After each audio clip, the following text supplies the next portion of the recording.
వేదికను అలంకరించిన పెద్దలు, సీనియర్ ఐఏఎస్ ఆఫీసర్ మాజీ, అలాగే లోక్సత్తా వ్యవస్థాపకులు శ్రీ జయప్రకాష్ నారాయణ గారికి, అలాగే సిబిఐ మాజీ డైరెక్టర్గా ఒక మంచి విశ్లేషకులుగా ఎంతో పేరు తెచ్చుకున్నటువంటి జేడి లక్ష్మీనారాయణ గారికి, అలాగే 10 TV వారికి, ఈరోజున ఇక్కడికి విచ్చేసినటువంటి పలు విద్యా సంస్థల అధిపతులకు, అందరికీ, పాత్రికేయ మిత్రులకు నా హృదయపూర్వక నమస్కారాలు.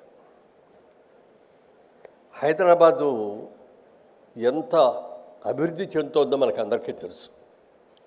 మనకు తెలిసిన హైదరాబాద్ 20 ఏళ్ల క్రితం ఎలా ఉంది, 10 ఏళ్ల క్రితం ఎలా ఉంది, 5 ఏళ్ల క్రితం ఎలా ఉంది, లాస్ట్ ఇయర్ కంటే ఈ ఇయర్ ఎలా ఉంది అని చూస్తే అద్భుతమైనటువంటి అభివృద్ధి చెందుతోంది హైదరాబాద్.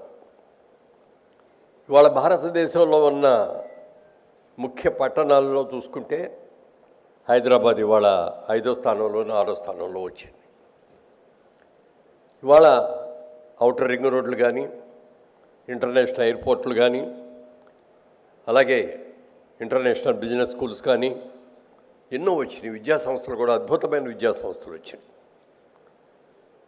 అయితే ఇక్కడికి కొత్తగా వచ్చిన వాళ్ళకి కానీ, లేకపోతే పిల్లలు బాగా చదువుకొని కాలేజీ లెవెల్కి వచ్చిన తర్వాత కానీ వృత్తి విద్యాల్లో చేరాలన్నా కూడా అసలు ఏమేం కాలేజీలు ఉన్నాయి, ఎక్కడెక్కడ ఉన్నాయి, వాళ్ళు ఏం కోర్సులు చేస్తున్నారు, వాళ్ళ స్టాండర్డ్స్ ఏమిటి, వాళ్ళ గ్రేడ్ ఏమిటి, వాళ్ళ ఫీజులు ఏమిటి, ఇవన్నీ కూడా తెలియాల్సిన అవసరం చాలా ఉంది.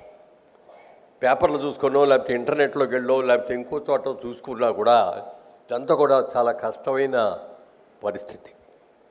ఇవాళ ఒక విద్యా సంస్థల గురించి అనే కాకుండా రోజువారీగా చూసుకుంటే హోటల్స్, ఏమేమి హోటల్స్ ఉన్నాయి, ఎక్కడెక్కడ ఉన్నాయి అని తెలుసుకోవటానికి బుక్ కావాల్సి వస్తుంది. అలాగే రియల్ ఎస్టేట్ మా రంగంలో చూసుకుంటే ఎవరెవరు ఎంతమంది మరి ఎలా డెవలప్ చేస్తారు, ఏ ఏరియాలో డెవలప్ చేస్తున్నారు అలాంటి వివరాలు కానీ, హాస్పిటల్స్, ఏ హాస్పిటల్స్ ఉన్నాయి, దగ్గరలో ఏది ఉంది అనేది చూసుకోవడానికి హాస్పిటల్స్ కానీ, ఇట్లా వార్తా సంస్థలు, ఇవన్నిటికీ కూడా ఒక ఇలాంటి కాఫీ బుక్స్ లాంటివి అనేది చాలా అవసరం. గతంలో కూడా 10 TV వారు ఇలాంటిదే ఒకటి ఓపెన్ చేయడం జరిగింది. మరి ఇప్పుడు ఈ రోజున అందరికీ అవసరమైనటువంటి ముఖ్యమైనటువంటి విద్యా సంస్థల యొక్క వివరాలన్నీ కూడా తెలియజేయటం కోసం ఈ కార్యక్రమాన్ని పెట్టి చాలా మంచి పని చేశారని అనిపిస్తుంది.